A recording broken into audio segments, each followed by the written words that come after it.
Hey my happy soul family, नमस्ते। मैंने आप सबसे एक प्रॉमिस किया था कुछ सरप्राइज लाने का, और आज मैं आप सबके लिए सरप्राइज लाई हूँ।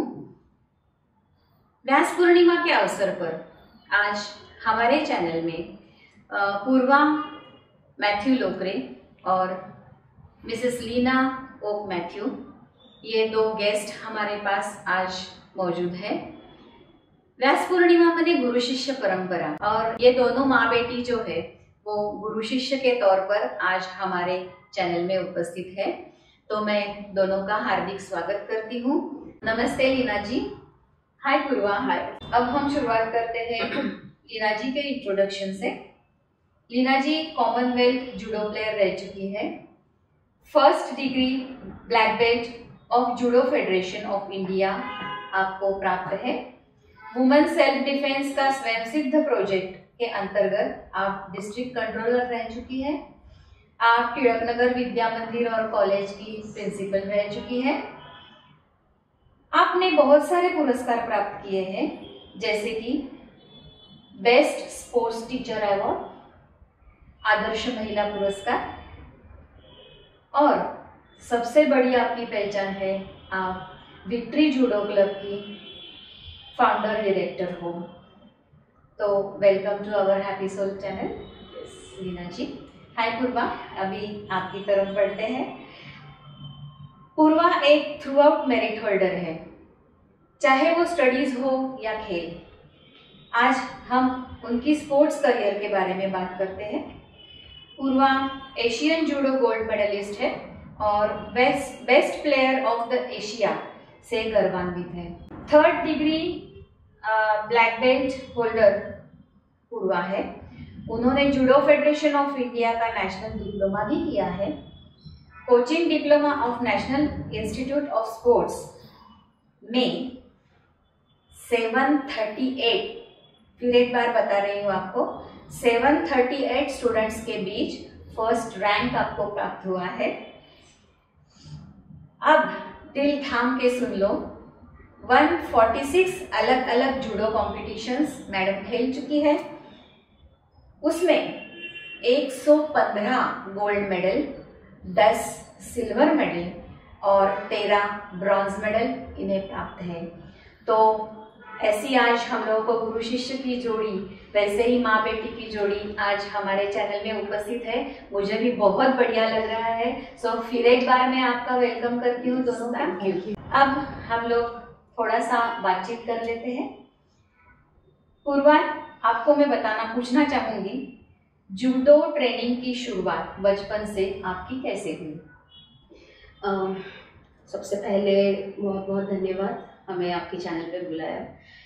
एक्चुअली देखा जाए तो मेरे माँ बाप दोनों कोचेस, सो क्लासेस तो चलते ही थे बचपन से, पर फिर कुछ लोगों को सवाल आता है कि पेरेंट कोचेस है तो कंपल्शन किया क्या? तो वैसे कुछ नहीं हुआ। ग्राउंड पे छोड़ा जाता था मुझे, बैचेस चलते थे, मैं सिर्फ जाके सब बैचेस में जाके सिर्फ खेलती थी, और इसी तरीके से मे बी वो फ्रीडम मिला मुझे चॉइस करने का। उस वक्त मतलब उम्र बहुत कम थी, पर अभी समझ में आ रहा है कि उस चीज़ का, वो फ्रीडम का कितने मायने होते हैं, कि वो मिलने की वजह से मैंने मेरे दिल से खुद से चूज़ किया, और इसीलिए एक्सेल में भी कर पाई हूँ। किसी ने अगर फोर्स किया होता तो मे बी इतना एक्सेल नहीं कर पाती है। तो choice was my like freedom था, it was not a compulsory choice. और बहुत मज़ा आया। मतलब ऐसे तो नहीं हुआ कि शुरुआत की दिनों में सक्सेस मिला है, फेलियर तो देखा ही है। धीरे धीरे 1 बाय 1 एक स्टेप करके आगे आगे जाके जुड़ो बढ़ते गया, इंटरेस्ट बढ़ते गया और मेडल्स मिलते गए।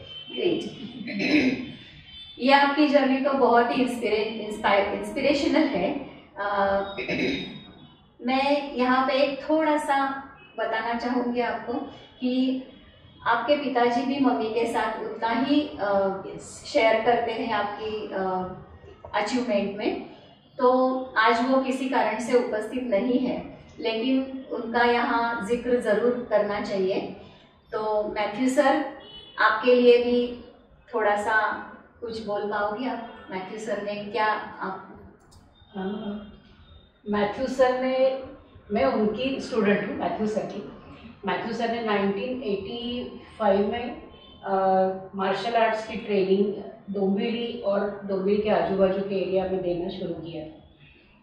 उसमें 1990 में जूडो, जो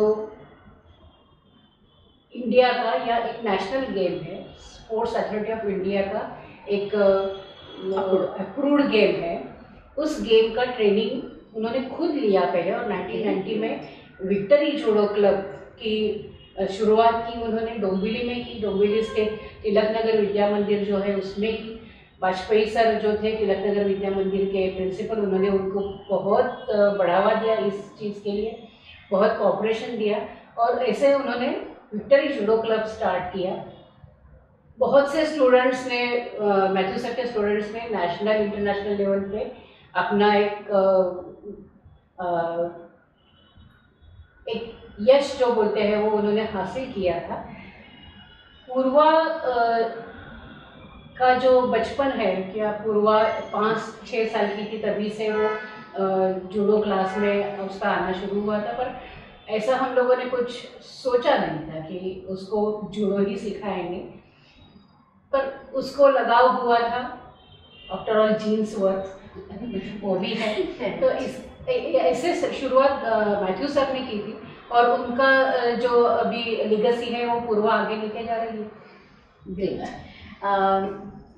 पूर्वा, मैं आपसे पूछना चाहूँगी कि अभी आपकी मम्मी ने वाजपेयी सर का जिक्र किया, तो शी बिलीव्स इन गुरु परंपरा।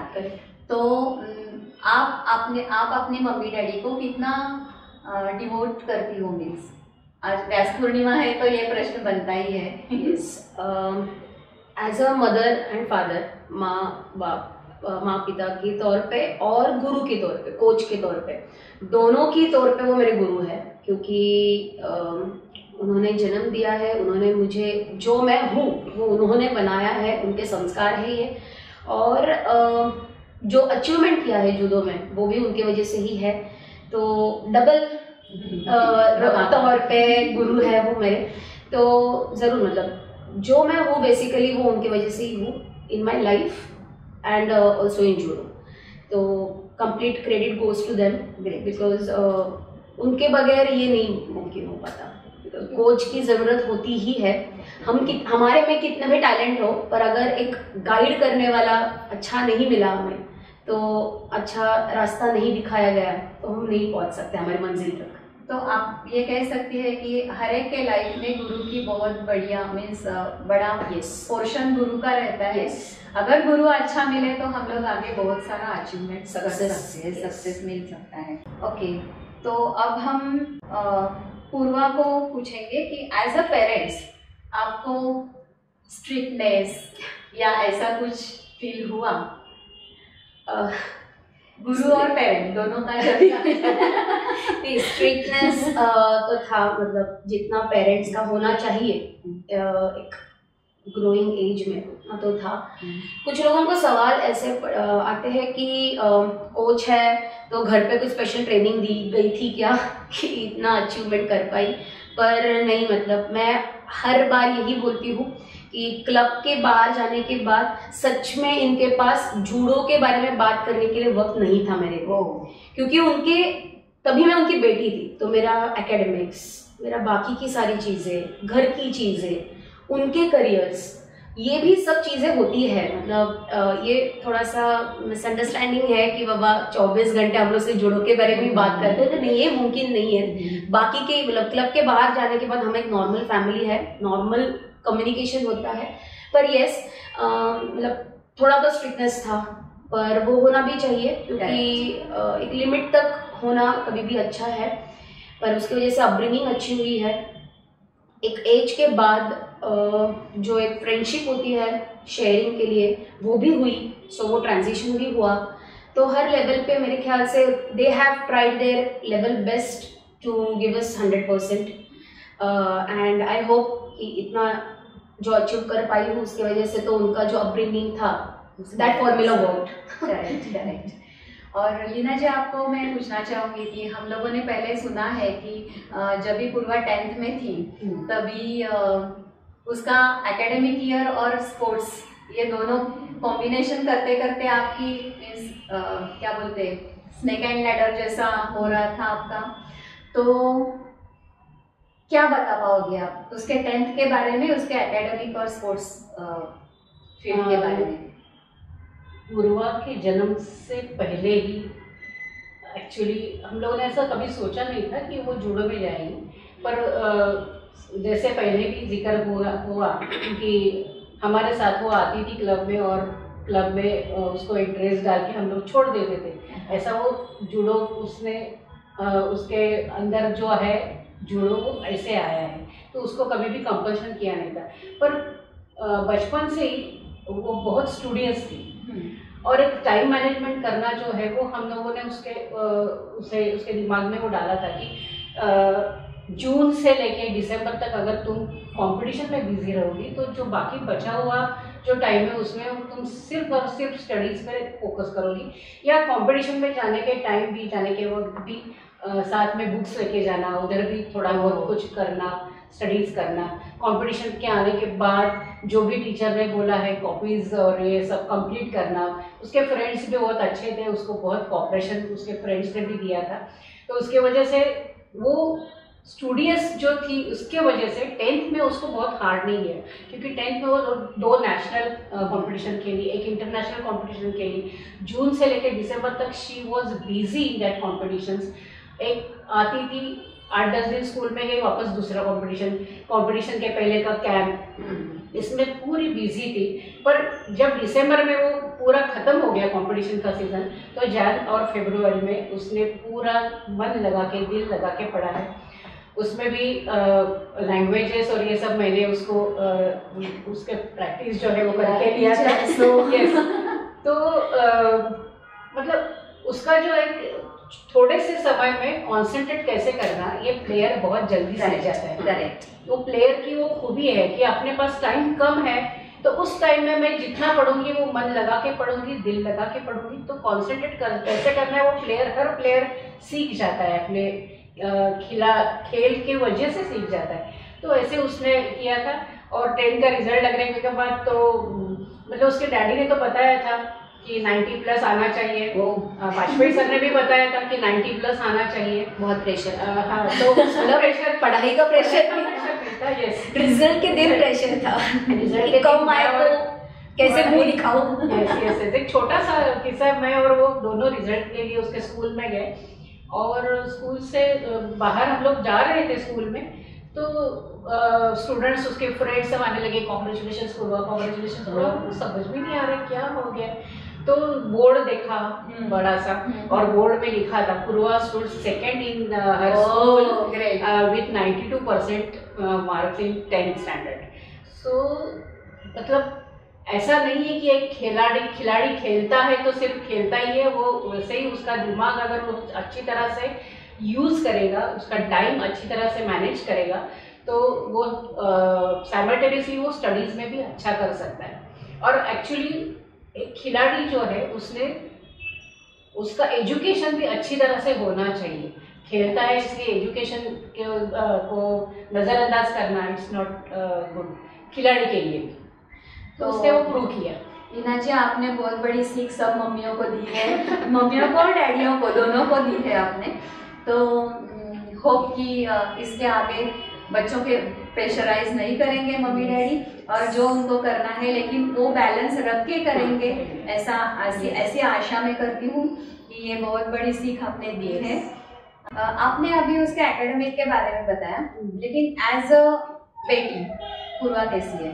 शी इज गुड, एम्बिशियस है। एक्चुअली वो हमसे ही उसमें आया हुआ एम्बिशन रखना कुछ बुरी बात नहीं है। वो मैथ्यू सर का भी एम्बिशन था, उन्होंने क्लब खोला था, उन्होंने क्लब खोला, और उन्हें एम्बिशन था कि मेरे स्टूडेंट्स नेशनल इंटरनेशनल में खेलेंगे, वो भी उनका पूरा हो गया एम्बिशन। तो एम्बिशियस वो भी है, वो हमारी वजह से, और एम्बिशियस होना भी अच्छा है। वो एम्बिशियस है, वो स्टूडियस है, उसको एक मन में ठान लिया, दिल में ठान लिया ये करना है, तो वो करके ही छोड़ेगी।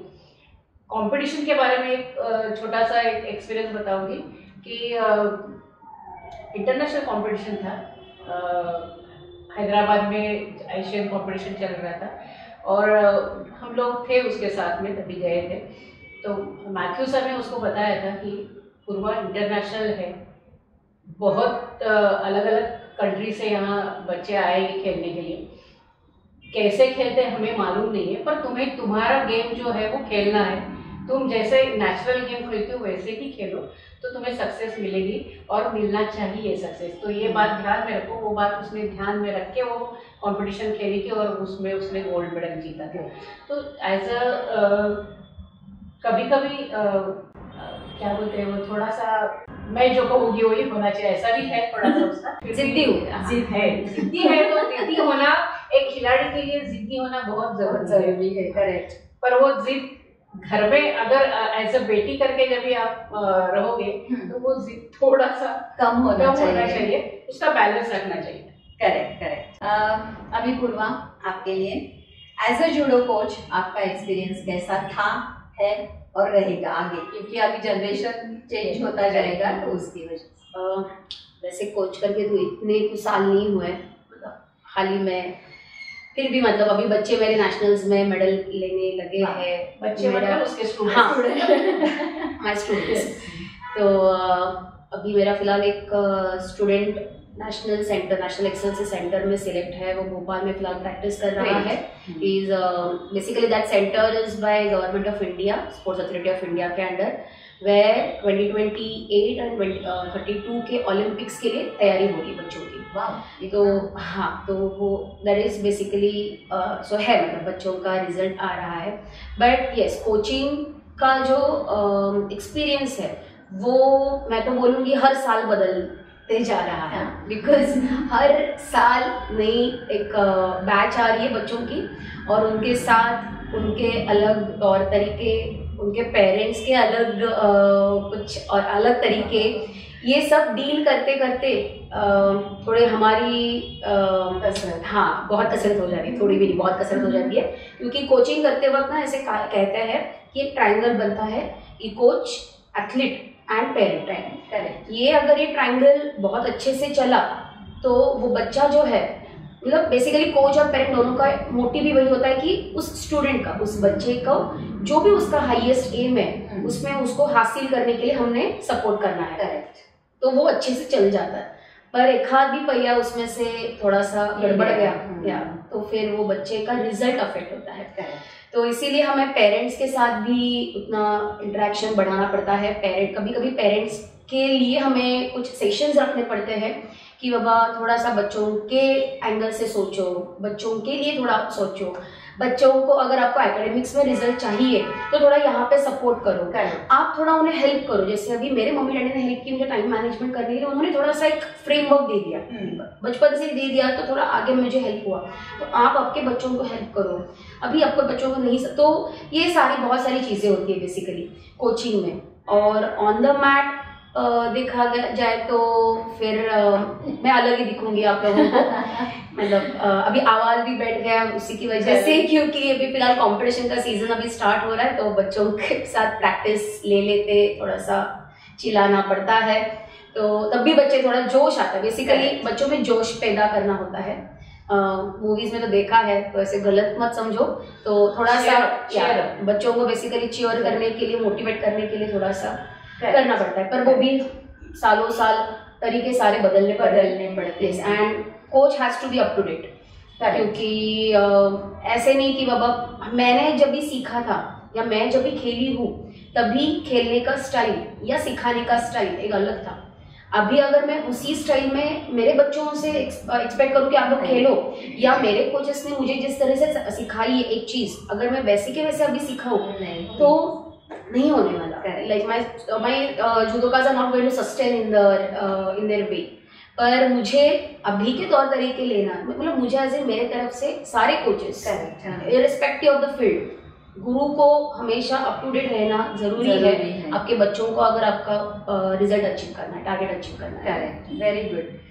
आपने बहुत बढ़िया दोनों ने बताया। अभी मैं आती हूँ स्वयं सिद्धा, जो आपका प्रोजेक्ट है। आप यहाँ कल्याण डोंबिवली में पूरे KDMC पूरा सेशन आप लेते हो। मेरे ख्याल से आप बदलापुर और थाना में भी ले रहे हो। यस। तो स्वयं सिद्धा क्या प्रोजेक्ट है? जैसे आपने इंट्रोडक्शन में ही बताया कि मम्मी मेरी ठाणे डिस्ट्रिक्ट की कंट्रोलर रह चुकी है। स्वयं सिद्धा बेसिकली महाराष्ट्र गवर्नमेंट का सेल्फ डिफेंस के लिए प्रोजेक्ट है, जो एक्चुअली वो प्रोजेक्ट था पहले जब भी मनोहर जोशी महाराष्ट्र के चीफ मिनिस्टर थे, उन्होंने वो इंट्रोड्यूस किया था वुमेन सेल्फ डिफेंस प्रोजेक्ट, स्वयं सिद्धा उसको नाम दिया था। और बहुत अच्छा प्रोजेक्ट था। हर एक डिस्ट्रिक्ट में, महाराष्ट्र के हर एक डिस्ट्रिक्ट से उन्होंने कोचेस को बुलाया था और उनको एक सिलेबस उन्होंने सेट किया था, और वो सिलेबस वो कोचेस को दिया था।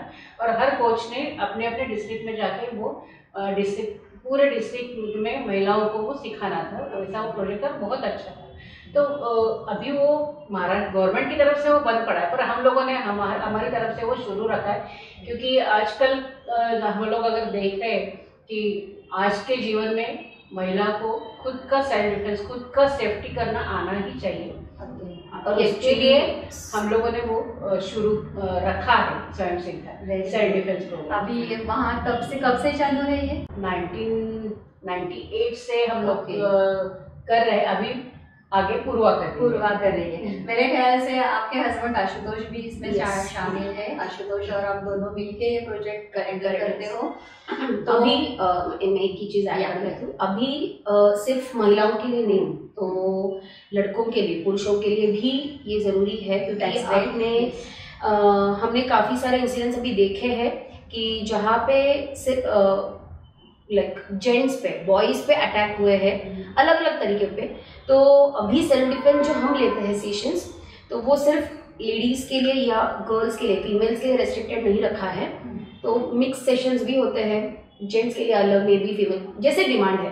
पर कहने का मोटिव मेरा ये है कि सबको अभी ज़रूरत है, सभी को सेल्फ डिफेंस खुद के लिए आना ये मैंडेटरी है। करेक्ट। क्योंकि कोई हमें बचाने के लिए आएगा, इस उम्मीद में हम नहीं जी सकते। करेक्ट। मैं ऐसे नहीं बोलूँगी कि समाज पूरा अभी बिगड़ गया है, अभी भी कुछ लोग हैं अच्छे, पर जो सिचुएशन है वहाँ पे कोई तीसरा होगा ये हम नहीं बोल सकते। करेक्ट। तो खुद का बचाव, खुद को आना बेसिक उतना तो ज़रूरी है। तो उतना सबने अपने अपने लेवल पे सीखना, ये तो मैंडेटरी चीज़ है। मतलब मैं तो बोलूँगी कि नेसेसिटी है।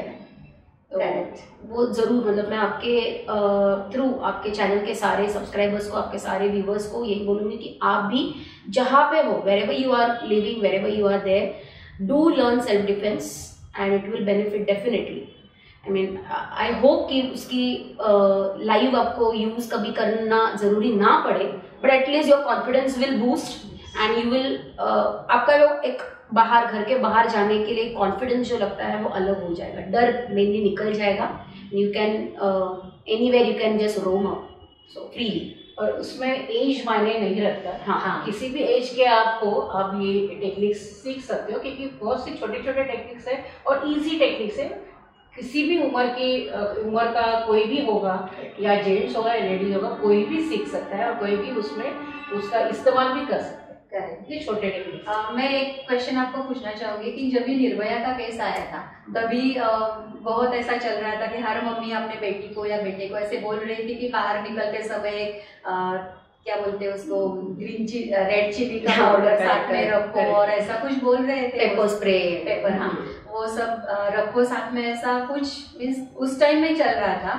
तो उसके साथ अगर इसकी जोड़ मिल जाए तो बहुत ही बढ़िया होगा। यस। और जब जैसे आपने बताया पूर्वा कि खुद का सेल्फ डिफेंस खुद ही करना चाहिए, तो दैट्स बेटर। ये तो हर एक को सीखना चाहिए। मैं सब अपने मेरे व्यूअर्स को बोलना चाहूँगी कि ये बात आप ध्यान में रखिए, और अगर आपको करना है तो पूर्वा को ज़रूर कॉल कीजिएगा। पूर्वा का नंबर मैं मेंशन करूँगी, तो ज़रूर पूर्वा से कांटेक्ट कीजिएगा। पूर्वा, मैं आपसे पूछना चाहूँगी कि जैसे आपके मम्मी डैडी ने आपको सपोर्ट किया खेल कूद में, तो मैंने देखा है आपकी एक 1.25 साल की बेटी नायरा, वो भी अभी ड्रेस पहन के फील्ड पे आती है, तो क्या आप उसको भी इसी फील्ड में लाना चाहोगी? और आपका सपोर्ट भी वैसे आपके मम्मी डैडी जैसा नायरा को रहेगा, because she is a next generation. उसको हैंडल करना बहुत टफ होगा मेरे ख्याल से। काफ़ी टफ है क्योंकि मैं अभी के बच्चों को देख रही हूँ, तो पेरेंटिंग बहुत टफ है, डिफिकल्ट है। आप लोगों ने कैसे किया पता नहीं, हम लोगों को पढ़ा, बट यस उसके लिए भी ड्रेस छोटा सा सिलाया है। उसको तो मैंने ये 5.5 महीने की थी वो, तब से क्लब लेके जाना मैंने स्टार्ट किया है। अभी वो धीरे धीरे रोलिंग भी कर रही है, बट उसको ऐसे छोड़ देती हूँ, मतलब जैसे मम्मी डैडी ने मुझे कि छोड़ देती हूँ उससे, सिर्फ बच्चों के साथ खेलने के लिए। तो हाँ, मैं और मेरे हस्बैंड दोनों सेम जूडो फील्ड के हैं। अगर वो जूडो में आई आगे जाके तो अच्छी बात है, अच्छा ही है, अच्छा ही लगेगा। पर अगर उसे कुछ अलग करना हो तो डेफिनेटली हम लोग उसे भी सपोर्ट करेंगे, क्योंकि उसका चॉइस की अगर चीज़ उसे चुन ली तो आई गेस जो वो अचीव करेगी वो ज़्यादा अच्छा रहेगा, ना कि मम्मी डैडी उसी फील्ड में है तो मैंने उसमें ही करना है, ऐसा ज़रूरी तो नहीं है। Great great good. और ऐसे ही मम्मी डैडी हर एक को मिले, आपके मम्मी डैडी जैसे और आप जैसे। ये सब मम्मी डैडी ने ये भी ध्यान रखना, हाँ ये भी ध्यान रखना चाहिए सब मम्मी डैडी ने। आपके होप्स और आपके एक्सपेक्टेशंस बच्चों पे मत डालो आपने हासिल नहीं की इसलिए बच्चों से हासिल मत करवाओ। करेक्ट। अब लीना जी आपको क्वेश्चन है कि इसके लिए एक साइकोलॉजिकल हेल्प जरूरी होती है। पूर्वा का अचीवमेंट बहुत बड़ा है और ऐसे ही अपने बच्चों को जब भी अचीवमेंट होती है उनकी, तभी कभी कभी तो ऐसा एक आध दूसरा आता ही है सिचुएशन की दे आर मीन्स पूर्वा अगर मैच हार गई है, मीन्स एग्जांपल दे रही हूँ मैं, जब भी मैच हारी है तभी वो एक डिप्रेशन मीन्स एक सैडनेस ऐसा कुछ आता है, तो तभी as a mummy as a coach आपने उसको साइकोलॉजिकल सपोर्ट कैसे किया? सबसे पहले हर एक खिलाड़ी के मम्मी डैडी ने या पेरेंट्स से ये बात ध्यान में रखनी चाहिए, भले एक टाइम आपका बच्चा हार गया तो भी उसको वो हारा है उसके लिए आप उसको स्कोल्ड नहीं करेंगे पहले बात। क्योंकि बहुत से पेरेंट्स का ऐसा आदत रहता है कि हार गया तो उसको खेल खत्म होने के बाद बाहर आया तो कुछ भी बोल देते हैं, और उसका जो इफेक्ट है वो बच्चे के ऊपर साइकोलॉजिकल इफेक्ट बहुत बुरा होता है। ऐसा भी सिचुएशन हो सकता है जैसे कि वो खेल ही छोड़ दे। तो ये बात सबसे पहले ध्यान में रखनी चाहिए हर पेरेंट ने या कोच ने भी। अच्छा कोच अगर वो कभी भी अपना प्लेयर हारेगा तो वो उसको बोलेगा नहीं क्यों अरे तू ऐसा क्यों हारा, ये क्यों खेला नहीं, वो क्यों खेला नहीं, ऐसा कभी भी बोलेगा नहीं। क्यों हारा उसका अपने दिल में तुम ये कहो कि तुम कहाँ चूक गए। तो ऐसे हम लोगों ने उसे ये किया था, कभी भी वो हारी है, वो भी हारी है। पहली कंपटीशन जब खेली थी उसने तो फर्स्ट कंपटीशन में वो हार गई, पर ऐसा बोला नहीं था, मैंने भी नहीं और मैथ्यू सर ने भी कि क्यों हार गई, जितना ही चाहिए था, गोल्ड मेडल ही जीतना चाहिए, सिल्वर आया तो गोल्ड क्यों नहीं जीता, ब्रॉन्ज आया तो सिल्वर, ऐसा हम लोगों ने कभी भी उसे बताया नहीं। और किसी भी पेरेंट्स ने ऐसा बोलना नहीं चाहिए अपने बच्चे को, वो साइकोलॉजिकल उधर ही डाउन हो जाता है और खेल छोड़ देता है। एक सिचुएशन ऐसी हुई थी पूर्वा के बारे में, एक कंपटीशन था, स्टेट लेवल का कंपटीशन था, वो खेल रही थी, अच्छे से खेल रही थी और फाइनल में पहुंची थी, पर कुछ ऐसी चीज़ें होती हैं जो होनी नहीं चाहिए कंपटीशन में, ऐसी चीज़ हो गई और उसको वो हारी नहीं थी, वो उसको हराया गया था और वो उसको दिमाग में ऐसा बैठ गया ना, तो बाहर जब मैट के बाहर जब आई तो बोला मम्मी मैं अभी खेलूंगी नहीं, मैथ्यू सर के बोला डैडी मैं अभी खेलूंगी नहीं जूडो, कि अगर ऐसा होगा तो मुझे अगर मेरे सामने वाले प्लेयर के साथ बाकी भी लोगों के साथ अगर ये साइकोलॉजिकली मुझे खेलना पड़ रहा है तो मैं खेल छोड़ दूंगी। तो ऐसे सिचुएशन में पेरेंट्स ने भी हार नहीं चाहिए, क्योंकि उसका जो उसको मोटिवेट करना चाहिए, अलग अलग चीज़ें बता के उसको। हम लोगों ने पूर्वा को ये इंसिडेंट होने के बाद डॉक्टर आनंद नाडकर्णी जो है, जो बहुत बड़े साइकोलॉजिस्ट है, स्पोर्ट्स साइकोलॉजी में वो बहुत माहिर है, तो उनके पास हम लोग उसे लेके गए थे। उन्होंने बहुत अच्छी तरह से उससे बातचीत करके उसको समझाया और उनके पास से काउंसलिंग करके आने के बाद उसने जो भी एक क्या बोलते हैं कंपटीशन में फिर से वो एकदम जोर से वो उछल कर आई, हाँ जमकर आई, और उन्होंने जो सक्सेस उसने उसमें लिया है तो उसको कुछ भी उसका किसी भी चीज़ से उसका क्या बोलते हैं तुलना नहीं हो सकती। तो साइकोलॉजिकल प्रेशर नहीं डालना चाहिए। करेक्ट। पर उसे ऐसे प्लेयर को अपने या बच्चे को अपने ऐसे तैयार करना चाहिए कि हार and Jeet it's a part and parcel of the game. कभी हारोगे तो भी अगली बार आपको जीतना है, ये मन में ठान लो। हारोगे तो क्यों हारे हो इसका अपने आप ही इवोल्यूशन करो आप, और अगली टाइम आप कैसे जीतोगे, मुझ में क्या खामियां हैं, मुझ में क्या कमियां हैं, उसका स्टडी करो। और वो वापस वो गलतियां नहीं होनी चाहिए गेम में, वो ध्यान में रखो, सक्सेस तुम्हारी है। और एक बात उसको हमेशा हम लोगों ने सिखाई है, जो उसके स्टूडेंट्स को भी अभी बोलती है कि जो भी सक्सेस आपको मिलती है वो रात को 12 बजे तक एंजॉय करो। करेक्ट। अगला दिन नया प्रैक्टिस, नया गेम, तो जो पहले जो हुआ है वो सब भूल जाने का। और हम लोग अभी कुछ भी नहीं, मेरे पास अभी एक भी मेडल नहीं है, आप ऐसे ही सोचो और खेलो। जीरो से शुरुआत, तो सक्सेस हमेशा आपकी रहेगी। ग्रेट। अभी हम लोग अपने पॉडकास्ट की एंड की तरफ बढ़ रहे हैं। तो लीना जी ने जैसे बताया कि मोटिवेशन पेरेंट्स से बच्चों को कैसे मिलना चाहिए, और आप हमेशा ऐसी बात करते समय निगेटिव बात करने से ज़्यादा पॉजिटिवली है, तो ये कनेक्शन मुझे हमारे हैप्पी सोल जैसा ही लग रहा है ना। क्योंकि हम लोग भी ऐसे ही बताते हैं, पॉजिटिव रहो, निगेटिव मत रहो, और इस मैडम ने भी वैसे ही बताया। तो ये ज़रूर ध्यान में रखिएगा, अपने बच्चों को बहुत सारा मोटिवेशन दीजिएगा, जिस फील्ड में वो जाना चाहते हैं उसमें उसको सपोर्ट कीजिएगा। ना कि पूर्वा ने जैसे बताया कि मम्मी डैडी एक फील्ड में है, अगर हम लोग पहले से बोलते हैं कि मम्मी डैडी डॉक्टर है तो बच्चे ने भी डॉक्टर ही बनना चाहिए, वैसे ही पूर्वा ने बताया कि अगर मम्मी डैडी जूडो कोच है तो नायरा ने भी वही आना चाहिए, ऐसा हमारा कुछ कंपल्शन नहीं है। तो ये बात ज़रूर ध्यान में रखिएगा सब पेरेंट्स, और अपने बच्चों को मोटिवेशन दे दीजिएगा।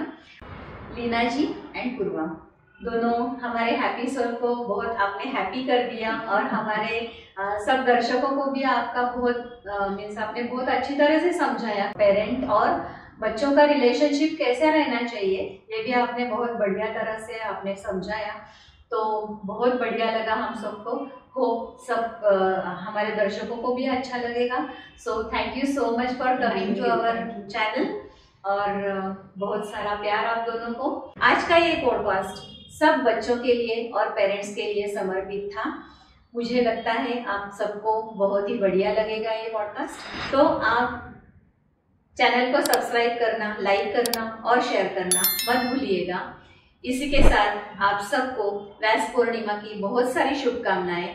मैं ऐसी आशा करती हूँ कि मैं आज जो ये अनोखी गुरु शिष्य की जोड़ी, माँ और बेटी की जोड़ी जो आपके सामने लाई हूँ, इसको बहुत सारा प्यार आप लोग देंगे और आपको बहुत बढ़िया लगेगा। तो once again happy Guru Purnima की शुभकामनाएं। Thank you so much.